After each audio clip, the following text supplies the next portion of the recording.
એક સમયે શ્રીજી મહારાજ વડતાલમાં સમયો કરીને સૌ સાથે ઘોડે ચડીને ચાલ્યા. તે ગામોગામ હરિભક્તોને દર્શન દેતા સંઘે સહિત વસતા રાવળના ગામ ગાંફમાં પધાર્યા.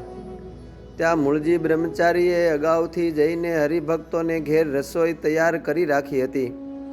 તે દૂધમાં કરેલી રોટલી તથા શાક તથા ગોળ ને દહીં શ્રીજી મહારાજ બાજોઠે બેસીને જમ્યા. ને બીજો જમવાનો સામાન તથા પાણીના ઘડા ઉપડાવીને મહારાજ કહે, ચાલો સૌ નદીએ જઈને જમીશું.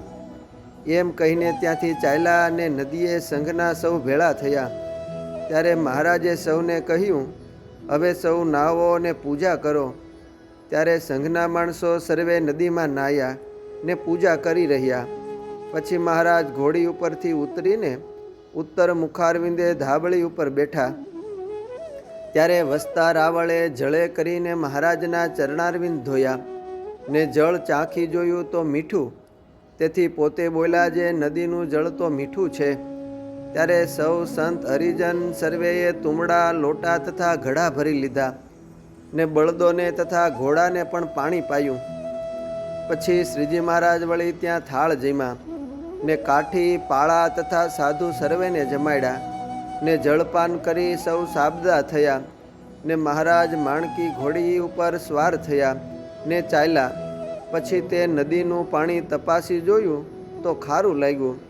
ત્યારે મુક્તાનંદ સ્વામી બોલ્યા, જે હે મહારાજ, આજ તો ભારે દયા કરી, નહીં તો ઘોડા બળદ ને સંઘના માણસો સર્વે તરસા મરી જાત.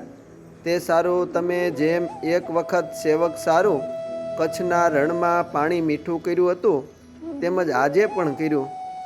એમ વાતો કરતા થકા ચાલ્યા તે ગામ ખરડ આવ્યા ને તળાવથી દક્ષિણાદી કોર ઘોડી ઉપરથી ઉતરીને મહારાજ ઢોલિયા ઉપર વિરાજમાન થયા.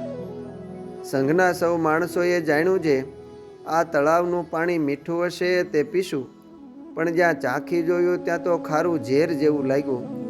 ત્યારે તે ગામના હરિભક્ત બોલ્યા છે, એ નદીનું તથા તળાવનું પાણી હંમેશા ખારું જ રહે છે, પણ એ તો મહારાજની કૃપાથી મીઠું થયું હતું.